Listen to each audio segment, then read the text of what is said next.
नमस्कार दोस्तों, तो स्वागत है आप सभी का एक बार फिर से हमारे यूट्यूब चैनल पर। जैसा कि आप सभी को पता है कि हम लोग बीएसटी का जो सेट है वो सब उसको हम लोग पार्सली कर रहे थे, मतलब सेट जितने भी सेट हैं बीएसटी के उनको क्वेश्चन वाइज कर रहे थे। पहले हम लोग अति लघु उत्तरीय किए, फिर लघु उत्तरीय किए, और आज की वीडियो में हम लोग बीएसटी का सेट 1 जितना है उसमें जितने भी सारे लॉन्ग आंसर टाइप क्वेश्चन हैं उनको आज हम लोग करने वाले हैं। यानी जितने भी दीर्घ उत्तरीय प्रश्न हैं, प्रश्न संख्या 15 से 19 तक, उनको आज हम लोग देखने वाले हैं, समझने वाले हैं, और बेस्ट से बेस्ट तरीका मैं आप लोगों के साथ शेयर करने वाला हूं कि आप लोग अपने एग्ज़ाम में कैसे लिखेंगे कि आपको ज़्यादा से ज़्यादा मार्क्स जो है मिल लें। ठीक है, तो चलिए शुरू करते हैं। सबसे पहले हम लोग क्वेश्चंस देख लेते हैं कि जो दीर्घ उत्तरीय प्रश्न है वो क्या क्या हैं। तो दीर्घ उत्तरीय प्रश्न जितने भी हैं, लॉन्ग आंसर टाइप जितने भी क्वेश्चंस हैं, उसमें से आपको 3 प्रश्न के उत्तर देने हैं और प्रत्येक प्रश्न के आपको 5 अंक निर्धारित हैं। ठीक है, तो चलिए एक एक प्रश्न को हम लोग अच्छी तरीके से समझते हैं और देखते हैं उसके उत्तर भी।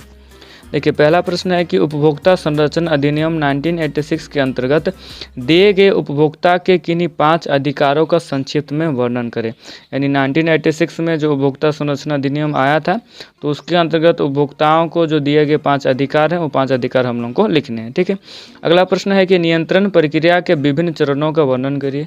नियंत्रण प्रक्रिया के जितने भी चरण हैं उन चरणों का वर्णन करना है। अगला प्रश्न है एक अच्छे नेता के गुणों का वर्णन करें। एक अच्छे नेता, एक अच्छा लीडर, उसके जितने भी गुण बनते हैं हम लोग को लिखने हैं। अगला प्रश्न है कि विपणन के किन्हीं 5 कार्यों की व्याख्या कीजिए। और अंतिम प्रश्न है कि मूल्य का निर्धारण करते समय किन महत्वपूर्ण तत्वों को ध्यान में रखा जाता है। तो चलिए टाइम वेस्ट बिना किए हुए हम लोग सीधे प्रश्नों के उत्तर में जाते हैं और समझते हैं कि एग्जाम में हम लोग को इन प्रश्नों को कैसे हल करना है, कैसे इसके उत्तर लिखने हैं। ठीक है, चलिए। तो हम लोग बीएसटी के सेट 1 के जितने भी लॉन्ग आंसर टाइप क्वेश्चंस हैं उनके आंसर्स में आ गए हैं। देखिए, पहला प्रश्न था हम लोगों का कि उपभोक्ता संरक्षण अधिनियम 1986 के अंतर्गत दिए गए उपभोक्ता की किन्हीं 5 अधिकारों का संक्षिप्त में वर्णन करें। तो देखिए, क्वेश्चन आपको सीधे पूछ दिया है कि आपको 5 अधिकार लिखने हैं, तो आपको 5 अधिकार पॉइंट वाइज लिखने होंगे। ठीक है, तो शुरुआत कैसे करना है मैंने पहले ही बता दिया था कि जो क्वेश्चन है उस क्वेश्चन से रिलेटेड उसकी परिभाषा, अर्थ, उसके बारे में लिखते हुए हम लोग शुरुआत करेंगे, और जो मेन हम लोग को क्वेश्चन में पूछा गया है उसको मिडिल में रखेंगे, उसको मिडिल में लिखेंगे, पॉइंट के हिसाब से लिखेंगे, और लास्ट में कंक्लूजन के स्वरूप 1 या 2 लाइन हम लोग लिख के आंसर को खत्म करेंगे। ठीक है, तो चलिए देखते हैं इस प्रश्न को हम लोग कैसे लिख सकते हैं।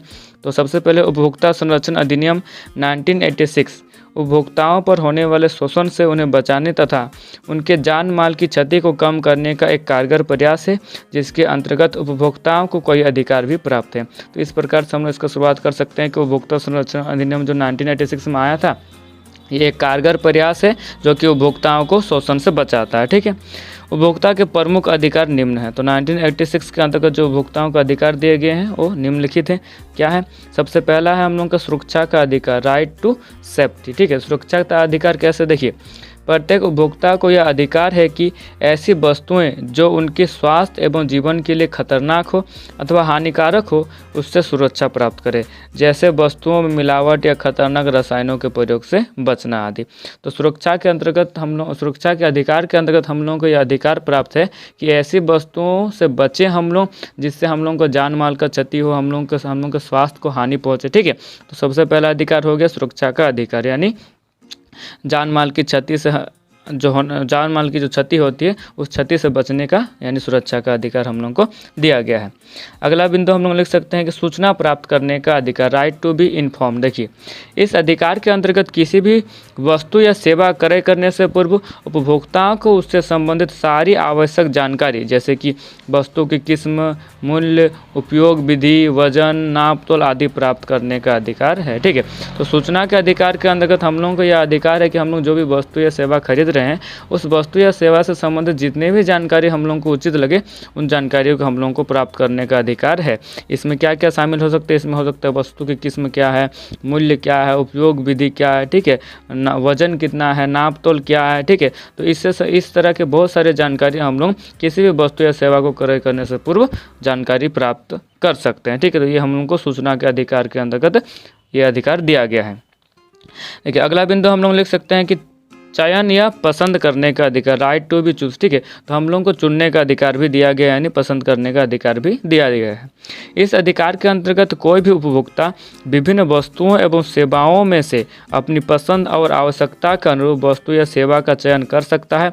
उसे कोई एक वस्तु लेने के लिए बाध्य नहीं किया जा सकता, ठीक है। तो विभिन्न हम लोग जब भी कुछ खरीदारी करने जाते हैं तो हम लोगों के पास बहुत सारे ऑप्शंस रहते हैं, एक ही सामान के बहुत सारे ब्रांड के रहते हैं, कंपनी के रहते हैं। तो हम लोगों को यह अधिकार है कि हम उनमें से जो हम लोगों को बेस्ट लगे उसका हम लोग चयन करें, ठीक है। तो हम लोगों को किसी भी वस्तु या सेवा को चयन करने का अधिकार है। हम लोगों को कोई एक विशेष वस्तु या फिर विशेष सेवा लेने के लिए क्रेता द्वारा या फिर व्यापारी द्वारा बाध्य नहीं किया जा सकता है। तो ये हम लोगों के चयन या फिर पसंद के अधिकार के अंतर्गत आता है। देखिए अगला पॉइंट है कि उपचार का अधिकार, राइट टू बी रिड्रेस। देखिए उपचार का अधिकार अर्थात क्या है कि उपचार के अधिकार से आशय यह है कि यदि कोई उपभोक्ता यह महसूस करता है कि उसका शोषण किया गया है तो वह न्यायालय की शरण ले सकता है तथा शोषण से मुक्ति पा सकता है एवं व्यापारी या विक्रेता को सजा भी दिला सकता है। यदि आपको ऐसा लग रहा है कि कोई व्यापारी या विक्रेता जो है वो किसी न किसी प्रकार से आपका शोषण किया है, किसी न किसी प्रकार से आपको हानि पहुंचा है, तो आप न्यायालय की शरण ले सकते हैं इस अधिकार के अंतर्गत और उसके जो शोषण है शोषण से मुक्त भी हो सकते हैं और साथ ही साथ उस व्यापारी या विक्रेता को सजा भी दिलवा सकते हैं। तो ये हम लोगों का है शोषण ये उपचार का अधिकार, ठीक है। अगला बिंदु हम लोग लिख सकते हैं उपभोक्ता शिक्षा का अधिकार, right to the consumer education. देखिए उपभोक्ता शिक्षा का अधिकार क्या है, तो उपभोक्ता शिक्षा का अधिकार उपभोक्ताओं को शोषण से मुक्ति दिलाने हेतु कई सारी शिक्षा प्रदान करता है, जैसे कि जीरा, धनिया आदि मसालों में मिलावट की जांच कैसे करें, कम नापतोल को कैसे पकड़ें आदि, ठीक है। तो आप लोग हम लोग जनरली देखते हैं कि जितने भी मसाले वगैरह में उनमें ही ज़्यादातर मिलावट हम लोगों को देखने को मिलता है, ज़्यादातर उसी में मिलता है, लेकिन और भी बहुत सारी चीज़ों में मिलावट होती है। तो उपभोक्ता शिक्षा के अधिकार के अंतर्गत हम लोग को मतलब कैसे हम लोग उस ये को पहचाने, मिलावट को पहचाने, कैसे कम नापतोल को पहचाने, ठीक है, अच्छे सामान और ख़राब सामान में अंतर कैसे कर पाएँ, तो इसकी शिक्षा हम लोग को दी जाती है कि इसके अंतर्गत उपभोक्ता शिक्षा के अंतर्गत, ठीक है। तो इस प्रकार 5 बिंदु हम लोग लिख लिए अपने आंसर में और अंत में हम लोग कंक्लूजन के स्वरूप इस प्रकार लिख सकते हैं कि इस प्रकार उपभोक्ता संरक्षण अधिनियम 1986 उपभोक्ताओं को शोषण से बचाने के कारगर उपाय है।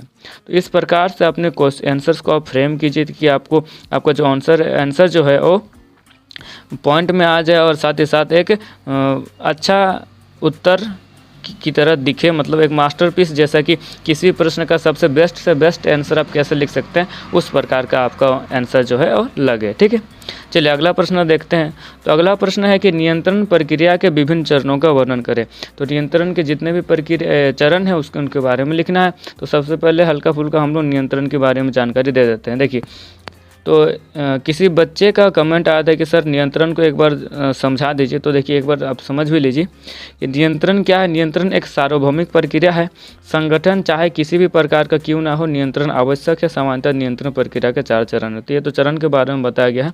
मैं आप लोगों को नियंत्रण को अच्छी तरह से एक बार समझा देता हूँ। देखिए नियंत्रण का अर्थ हम लोग परिभाषा में लिखे थे कि जो वास्तविक परिणाम है उसका निर्धारित परिमापों से तुलना करना और यह देखना है कि उनमें कुछ अंतर या विचलन तो नहीं है। अगर विचलन होगा तो हम लोग उस विचलन को सुधारने के लिए कुछ कार्यवाही भी करेंगे। इसको एक उदाहरण के स्वरूप हम लोग समझ सकते हैं कि मान लीजिए आपको मैंने एक प्रश्न दिया, 5 अंकीय प्रश्न है, दीर्घ उत्तरीय प्रश्न है। आपको इनको 5 पॉइंटों में लिखना है। सबसे पहले आपको उस संबंधित जो प्रश्न है, प्रश्न से संबंधित अर्थ या फिर परिभाषा लिखना है। उसके बाद आपको 5 बिंदु लिखना है और साथ ही साथ में अंत में हम लोग को कंक्लूजन के स्वरूप लिखना है। तो ये मैंने एक परिमाप फिक्स कर दिया, एक स्टैंडर्ड फिक्स कर दिया कि आपको इस अनुसार इस फॉर्मेट में आंसर लिखना है। अब आप आंसर लिखेंगे, उसके बाद जब मैं चेक करूँगा उस आंसर को तो मैं देखूँगा कि मैंने जिस तरह से बोला था उस हिसाब से आप लिखे हैं कि नहीं, 5 बिंदु डाले हैं कि नहीं, कम बिंदु डाले हैं या फिर ज़्यादा बिंदु डाले हैं, परिभाषा नहीं लिखे, कंक्लूजन नहीं लिखे, ठीक है। तो मैं क्या देखूंगा कि जो हम लोग वास्तव में जो परिमाप पहले फिक्स किए थे, जो स्टैंडर्ड पहले हम लोग बनाए थे, उस स्टैंडर्ड के अकॉर्डिंग ही आपका आंसर बना है कि नहीं। और अगर अकॉर्डिंग नहीं है उसके, तो हम लोग क्या करेंगे, उसको सुधारने का प्रयास करेंगे। अगर आप 4 बिंदु लिखे हैं, मैंने 5 बिंदु लिखने को कहा था, तो हम लोग क्या करेंगे उसमें और 1 बिंदु ऐड करेंगे और कोशिश करेंगे कि ये गलती आगे दोबारा ना हो। तो इसी को नियंत्रण कहेंगे। मतलब पहले जो हम स्टैंडर्ड फिक्स कर लिए हैं उसको हम लोग देखेंगे कि जो वास्तविक कार्य हुआ उस अनुसार हुआ है या नहीं है। अगर नहीं हुआ होगा तो हम लोग उसको सुधारेंगे, ठीक, इसी को नियंत्रण कहते हैं। तो चलिए हम लोग प्रश्न पे आते हैं कि नियंत्रण प्रक्रिया के विभिन्न चरण का वर्णन करें। तो नियंत्रण प्रक्रिया के चरण देखिए इस प्रकार है। तो पहला चरण है कि लक्ष्यों एवं परिमापों का निर्धारण करना। तो नियंत्रण प्रक्रिया का पहला चरण है परिमापों का निर्धारण करना। यही परिमाप कर्मचारियों के कार्यों को मापने का आधार बनते हैं। बिना परिमापों के कार्यों का निष्पादन को मापा नहीं जा सकता, अतः सबसे पहले चरण में हम लोग परिमाप को निर्धारित करते हैं। तो नियंत्रण के कार्य में सबसे पहला चरण हम लोगों का क्या है कि लक्ष्य और परिमाप निर्धारित करना, मतलब एक स्टैंडर्ड फिक्स करना, ठीक है। तो परिमाप निर्धारित करने के अंतर्गत हम लोग क्या करते हैं, किसी भी कार्य से संबंधित एक फिक्स स्टैंडर्ड मतलब निर्धारित कर देते हैं कि इस हिसाब से इस क्वालिटी का कार्य होना चाहिए, ठीक है। और यही जो स्टैंडर्ड है आगे जाके जब हम लोग तुलना करेंगे तो इस तुलना का आधार बनता है। मतलब पहला हम लोग का चरण क्या हो गया, परिमाप का निर्धारण करना, ठीक है। और देखिए क्या लिखा है कि बिना परिमापों के कार्यों का निष्पादन की माप नहीं की जा सकती। जब तक आपके पास कोई एक फिक्स परिमाप ना हो, स्टैंडर्ड ना हो, स्केल ना हो, तो आप उसके कार्यों को, निष्पादनों को माप नहीं सकते हैं। निष्पादन का अर्थ होता है कार्य, ठीक है। जो कार्य कर्मचारी करते हैं उसी को निष्पादन कहते हैं। देखिए अगला बिंदु है कि वास्तविक निष्पादनों का मापन। जैसे हम लोग परिमाप फिक्स कर लिए, फिर क्या करेंगे, वास्तविक जो निष्पादन होता है, कर्मचारी जो कार्य किए रहते हैं उस कार्य को मापना पड़ेगा।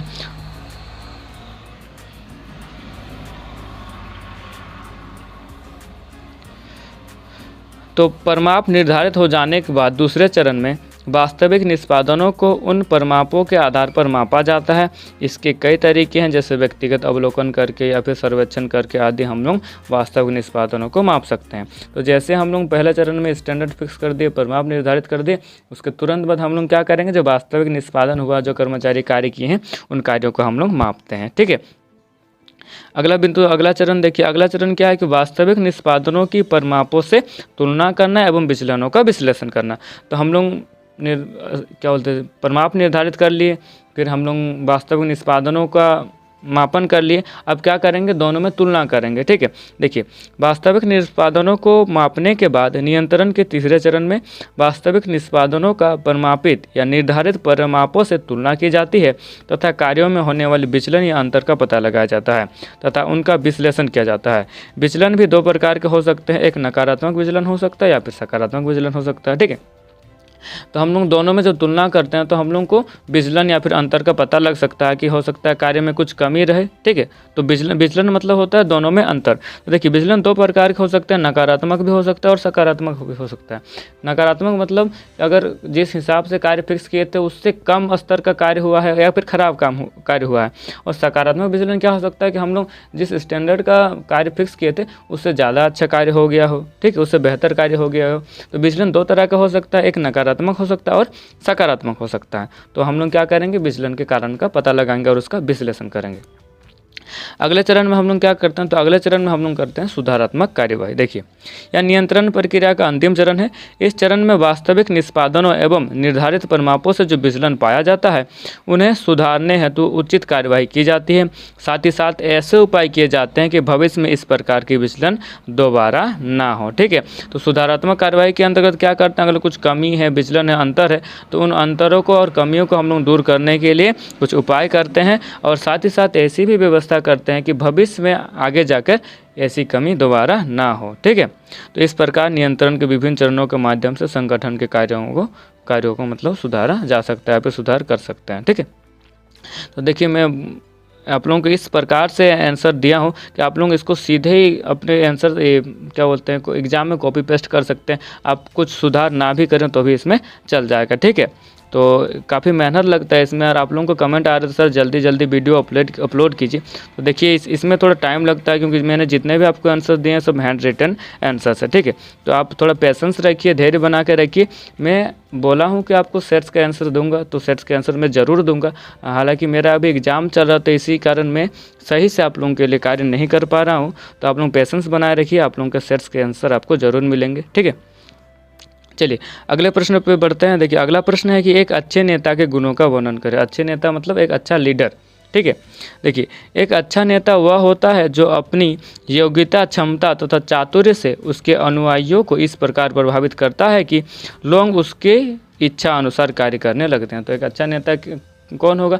जो अपनी क्षमता से, चातुर्य से, गुण से लोगों को इस प्रकार प्रभावित करेगा कि उसके नीचे वाले जितने भी अनुयायी है, उसके लोग हैं, फॉलोअर्स जितने भी, वो उसकी इच्छा के अनुसार कार्य करने लगे। ठीक है, तो एक अच्छे नेता में कई सारे गुणों का होना आवश्यक है। एक अच्छे नेता के प्रमुख गुण निम्नलिखित। तो इस प्रकार से हम लोग आंसर की शुरुआत कर सकते हैं और हम लोग मुख्य जो बिंदु है हम लोग का आंसर उस पर हम लोग आते हैं, जो कि है एक अच्छे नेता के गुण। देखिए, तो एक अच्छे नेता के पहले गुण के रूप में हम लोग लिख सकते हैं कि निर्णय लेने की क्षमता। ठीक है, डिसीजन लेने की क्षमता। तो संगठन में विभिन्न प्रकार से समस्याएं आते रहते हैं, जे ऐसे में नेता को तुरंत ही विभिन्न तथ्यों पर विचार करके एक अच्छा निर्णय लेना पड़ता है जो संगठन के लिए उचित हो। ठीक है, तो हम लोगों के पास दिन पर दिन बहुत सारी समस्याएं आ रही है, हमारे पास बहुत सारे विकल्प भी रहते हैं, तो उन विकल्पों में से सबसे बेस्ट का चुनाव करके हम लोगों को निर्णय लेना पड़ता है। और मतलब कि हम लोग को तुरंत निर्णय लेना पड़ता है कि इस समस्या से समाधान के लिए हम लोग क्या करें। ठीक है, तो पहला हम लोग का गुण हो गया निर्णय लेने की क्षमता। एक नेता में निर्णय लेने की क्षमता होना जरूरी है, आवश्यक है। ठीक है, अगला हम लोग देखिए, अगला गुण हम लोग लिख सकते हैं कि सहनशीलता या धैर्य। एक अच्छे नेता में धैर्य या सहनशीलता के गुण का होना अति आवश्यक है, क्योंकि संकटकालीन स्थिति में जब समय प्रतिकूल हो तो धैर्य से काम लेना पड़ता है। ठीक है, तो एक नेता जो संगठन में रहता है, एक ऑर्गेनाइजेशन में रहता है, हमेशा समय और परिस्थिति उसके अनुकूल नहीं रहती। हम लोगों के पास बहुत सारी समस्याएं रहती है। ठीक है, तो उन समस्याओं के बीच एक नेता को क्या होना चाहिए? धैर्य रखना चाहिए, पेशेंस रखना चाहिए, और जैसे ही समय उसके अनुकूल हो उसके अकॉर्डिंग हम लोग को काम करना चाहिए, और जितना हो सके हम लोग समस्या के समाधान का प्रयास करना चाहिए। तो एक नेता में क्या सहनशीलता या फिर धैर्य यानी पेशेंस रखने का गुण होना आवश्यक है। ठीक है, अगला गुण हम लोग नेता का लिख सकते हैं कि मानसिक योग्यता, मेंटल एबिलिटी। तो एक अच्छे नेता में विकसित मानसिक योग्यता का होना भी आवश्यक है, तभी वह द्वेष रहित नवीन विचारधारा से परिपूर्ण योग्य निर्णय लेने में समर्थ होगा। तो एक अच्छे नेता में मानसिक योग्यता भी होनी चाहिए, तभी जाके वो विभिन्न तत्वों का विश्लेषण करके और द्वेष रहित नवीन विचारधारा, मतलब मॉडर्न जो हम लोगों का विचारधारा आते हैं, उस विचारधारा के अनुसार हम लोग को कुछ निर्णय ले पाएगा। तो एक नेता में मानसिक योग्यता, मेंटल एबिलिटी का होना भी आवश्यक है, जरूरी है। अगला गुण हम लोग लिख सकते हैं कि वैज्ञानिक दृष्टिकोण। देखिए, एक सफल एवं अच्छे नेता में विद्यमान समस्याओं के प्रति वैज्ञानिक दृष्टिकोण का होना भी आवश्यक है, ताकि वो समस्याओं का वैज्ञानिक विश्लेषण कर सही निर्णय ले सके। देखिए, वर्तमान युग क्या है? टेक्नोलॉजी का युग है, साइंस का युग है। तो हम लोगों के इस आजकल के समय में नेता का नेता में क्या गुण होना चाहिए कि वो किसी भी समस्या के प्रति वैज्ञानिक दृष्टिकोण रखे। ठीक है, जो समस्या उसके सामने आ रहे उसके प्रति वैज्ञानिक दृष्टिकोण रखे, वैज्ञानिक विश्लेषण करे और सोच समझ के उसके समाधान है तो निर्णय ले। तो एक नेता में वैज्ञानिक दृष्टिकोण का होना भी अति आवश्यक है। ठीक है, और पांचवा हम लोग गुण लिख सकते हैं कि सहकारिता यानी कोऑपरेशन। तो एक नेता का एक महत्वपूर्ण गुण यह भी है कि उसमें अधिक से अधिक लोगों के साथ मिलकर कार्य करने की क्षमता होनी चाहिए, तभी वह अपने अनुयायियों में संतुलन तथा सामंजस्य स्थापित कर पाएगा। तो सहकारिता यानी कोऑपरेशन, तो एक नेता क्या करता है? अपने सभी अनुयायियों के साथ, जितने भी फॉलोअर्स रहते हैं, जितने भी उसके नीचे कर्मचारी रहते हैं, उन सभी में तालमेल बैठाता है। तो तालमेल बैठाने के लिए ज़रूरी है कि वो सबके साथ मतलब कोऑपरेट करे, सहकारिता से कार्य करे। ठीक है, तभी सभी में वो संतुलन बैठा सकता है। तो सहकारिता यानी कोऑपरेशन होना भी, कोऑपरेशन का गुण भी होना एक नेता में आवश्यक है। ठीक है, तो इस प्रकार हम लोग 5 बिंदुओं को लिख दिए, 5 गुण को लिख दिए। अब अंत में क्वेश्चन का आंसर्स को खत्म करते हैं कि उपरोक्त वर्णित गुण किसी भी अच्छे नेता में होना चाहिए, तभी वह अच्छा नेतृत्व कर पाएगा। तो एक अच्छा नेता जिसको संगठन में नेतृत्व करना है, तो उसको नेतृत्व करने के लिए इन 5 गुणों का होना आवश्यक है। इस प्रकार हम लोग इसके उत्तर को लिख सकते हैं। चलिए अब अगले प्रश्न पर चलते हैं। अगला प्रश्न है प्रश्न संख्या 18, विपणन के किन्हीं 5 कार्यों की व्याख्या करें। तो विपणन के 5 कार्य लिखने से पहले हम लोगों को अपने उत्तर में विपणन का अर्थ शामिल करना है, विपणन क्या है उसके बताना होगा, और उसके बाद हम लोग क्या करेंगे, विपणन के 5 कार्य या फिर 6 का जितने भी कार्य हैं लिखने रहेंगे हम लोग लिखेंगे। ठीक है, तो विपणन से आशय उन समस्त क्रियाओं के योग्य से है जो उपभोक्ताओं की आवश्यकताओं के अनुरूप वस्तुओं के निर्माण, मूल्य निर्धारण, विक्रय, विज्ञापन तथा उपभोक्ता संतुष्टि के लिए की जाती है। तो विपणन मतलब क्या होता है? विपणन के अंतर्गत उस समस्त क्षेत्र को शामिल किया जाता है जिसके अंतर्गत क्या करते हैं हम लोग, उपभोक्ताओं की आवश्यकताओं को जानते हैं, इच्छाओं को जानते हैं, उन्हीं के अनुसार जो हम लोग वस्तु निर्माण करते हैं, उन्हीं के अनुसार मूल्य का निर्धारण करते हैं, ठीक है, विज्ञापन करते हैं, विक्रय संवर्धन करते हैं और अंत में बहुत सारी सेवाएं देकर उपभोक्ता को संतुष्ट भी करते हैं। तो ये समस्त कार्य किसके अंतर्गत आता है, विपणन के अंतर्गत आता है। अब विपणन के हम लोग 5 कार्य आराम से लिखते हैं। चलिए देखिए, विपणन के विभिन्न कार्य निम्नलिखित हैं और पहला विपणन का कार्य क्या है, विनिमय कार्य। देखिए, विनिमय कार्य यानी एक्सचेंज फंक्शंस क्या है,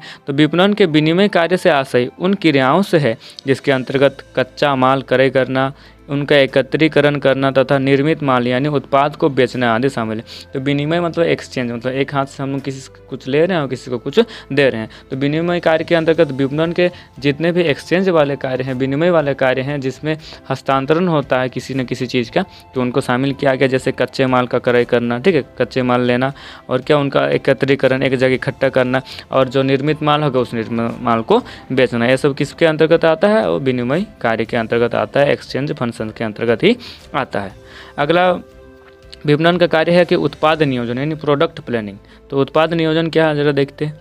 उत्पाद नियोजन के अंतर्गत उत्पाद से संबंधित व्यापक योजना बनाना है, जैसे कि उत्पाद कब बनेगा, कितनी मात्रा में बनेगा, और उसका आकार क्या होगा, वजन क्या रहेगा, ब्रांड तथा ट्रेडमार्क या लेबल कैसे लगेगा तथा पैकेजिंग आदि की व्यवस्था कैसी होगी। तो इन सभी बातों का निर्धारण करना, इन सभी बातों से संबंधित योजना बनाना, ये किसके अंतर्गत का कार्य है, तो उत्पाद नियोजन के अंतर्गत का कार्य है।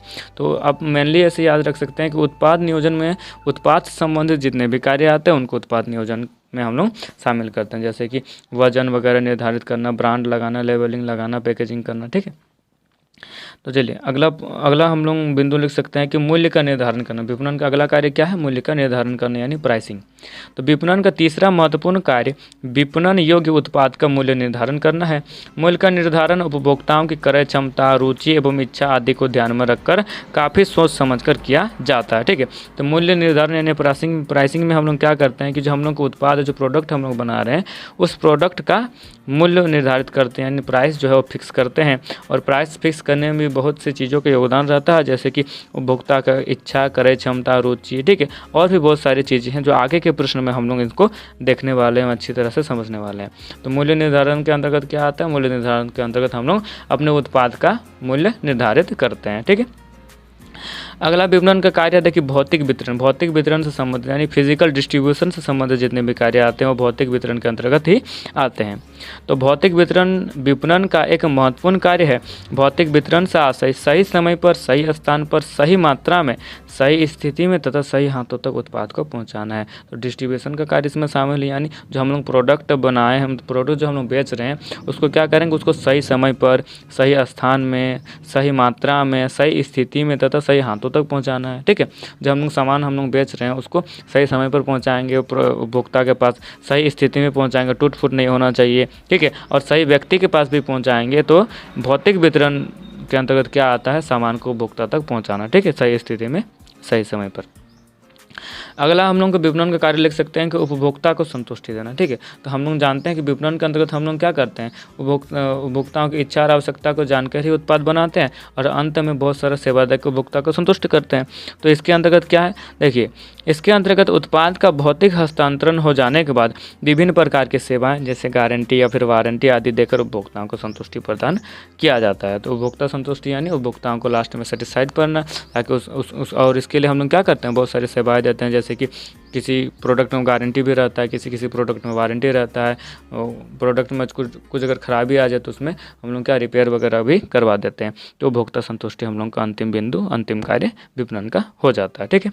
और इस प्रकार हम लोग क्या लिखेंगे, इस प्रकार विपणन के विभिन्न कार्य मिलकर संगठन के लाभ को बढ़ाते हैं तथा उसके विकास में योगदान देते हैं।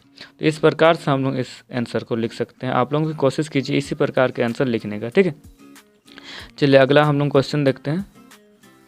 तो अगला प्रश्न है हम लोग का क्वेश्चन नंबर 19, मूल्य निर्धारण करते समय किन महत्वपूर्ण तत्वों को ध्यान में रखा जाता है।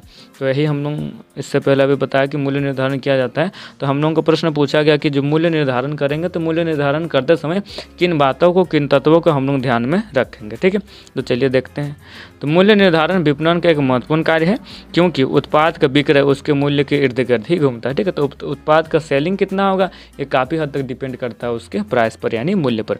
तो मूल्य निर्धारण क्या है, विपणन का महत्वपूर्ण कार्य है, और मूल्य जो उत्पाद का जो मूल्य है वो काफ़ी हद तक उसके विक्रय को प्रभावित करता है। इस प्रकार से हम लोग आंसर की शुरुआत कर सकते हैं।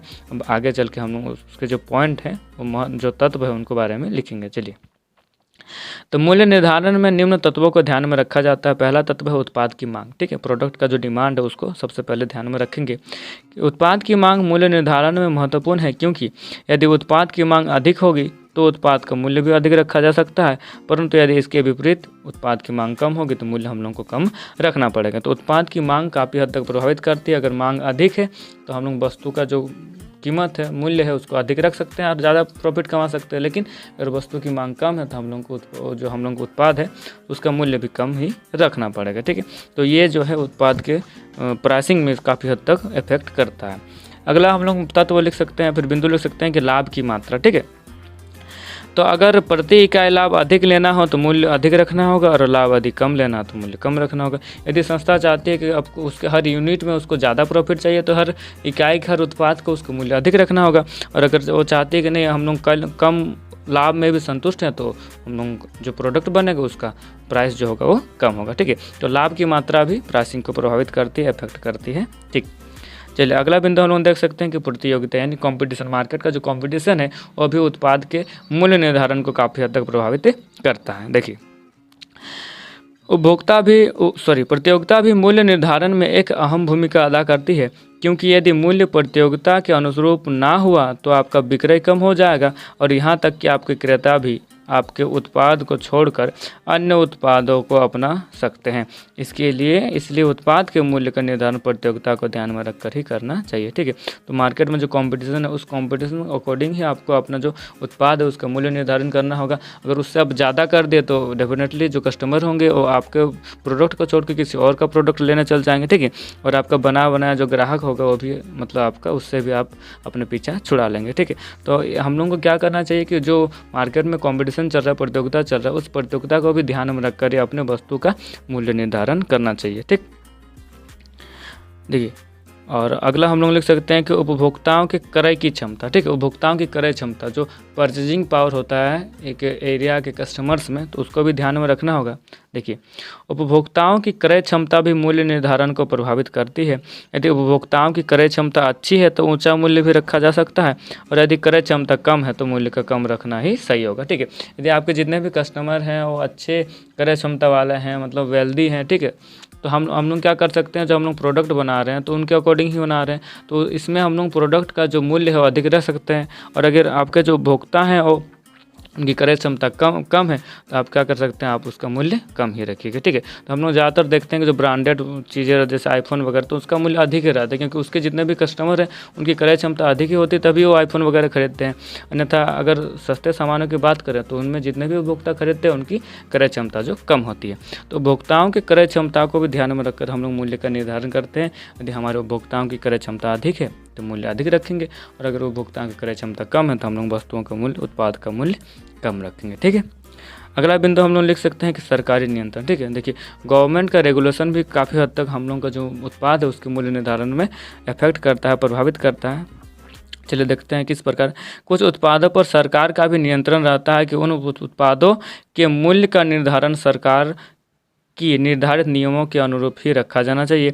उदाहरण के लिए हाल ही में सरकार द्वारा N95 मास्क के मूल्य निर्धारण से संबंधित नियम जो बनाए गए। ठीक है, तो सरकारी नियंत्रण भी मूल्य निर्धारण को प्रभावित करता है। सरकार किसी कुछ चीज़ों में उसका प्राइस जो फिक्स कर दी रहती है कि उससे ज़्यादा हम लोग प्राइस नहीं दे सकते हैं। ठीक है, कुछ आवश्यक चीज़ों, अनिवार्य चीज़ों में ये सब किया जाता है। ठीक है, तो सरकारी नियंत्रण भी काफ़ी हद तक प्रभावित करता है मूल्य निर्धारण में। उदाहरण के लिए आप देख सकते हैं कि हाल ही के समय में जब कोविड चल रहा था तो जो मास्क है वो मास्क का डिमांड काफ़ी हद तक बढ़ गया, तो जो जितने भी व्यापारी थे वो काफ़ी बढ़ा चढ़ाकर मास्क का जो मूल्य है वो रख रहे थे। तो ऐसे में सरकार का रेगुलेशन क्या आता है कि जो N95 मास्क वगैरह है तो उसमें क्या एक फिक्स, सरकार द्वारा एक मूल्य फिक्स कर दिया गया कि इससे ज़्यादा जितने भी व्यापारी हैं वो उसका मूल्य निर्धारित नहीं कर सकते हैं। तो सरकारी रेगुलेशन यानी सरकारी नियंत्रण को भी हम लोगों को ध्यान में रखकर मूल्य का निर्धारण करना पड़ेगा, ठीक है। और इस प्रकार हम लोगों का प्रश्न का उत्तर जो है ख़त्म होता है कि उपरोक्त वर्णित बातों को मूल्य निर्धारण के समय ध्यान में रखा जाना चाहिए और ताकि उत्पाद का मूल्य जो है उचित और लाभप्रद हो। तो इस प्रकार से हम लोग अपने प्रश्नों के उत्तर लिख सकते हैं। बीएसटी के सेट 1 को मैंने पूरा कंप्लीट कर लिया है। हम लोग अति लघु उत्तरीय प्रश्न भी कर लिए हैं, लघु उत्तरीय प्रश्न भी कर लिए हैं और आज हम लोगों ने दीर्घ उत्तरीय प्रश्न भी कर लिया है। तो आप लोग धैर्य बनाए रखें। मैं आगे के सेट्स को भी बनाने की कोशिश करता हूँ। कुछ बच्चों का कमेंट आ रहा है कि सर एटीपी क्या बना दीजिए, तो मैं इसके बाद एटीपी का भी मॉडल आंसर बनाने का, मॉडल का जो सॉल्यूशंस है वो बनाने का कोशिश करूँगा, ठीक है। तो बहुत बहुत धन्यवाद आप सभी को हमारे वीडियो में बने रहने के लिए। तो वीडियो को लाइक कीजिए, चैनल को सब्सक्राइब कर लीजिए, नहीं हो तो आप प्लेलिस्ट में जाके इससे पहले वाले वीडियोस भी देख सकते हैं। अपने दोस्तों को शेयर कीजिए, ठीक है। और वीडियो को लाइक ज़रूर कीजिएगा क्योंकि इतने ज़्यादा व्यूज़ जाते हैं और लाइक काफ़ी कम रहता है तो एक प्रकार से हम लोगों को डिमोटिवेट फील होता है, ठीक। कि इतना मेहनत करते हैं हम लोग आप लोगों के लिए, रिटर्न आपको आंसर देते हैं, उसके उपरांत भी जो अगर आप लोग लाइक ना करें, कमेंट ना करें, शेयर ना करें तो हम लोगों को भी ख़राब लगता है, ठीक है। तो आप हमें मोटिवेट करने के लिए वीडियो को लाइक कीजिए, शेयर कीजिए, चैनल को सब्सक्राइब कीजिए, ठीक। तो तब तक के लिए बहुत बहुत धन्यवाद।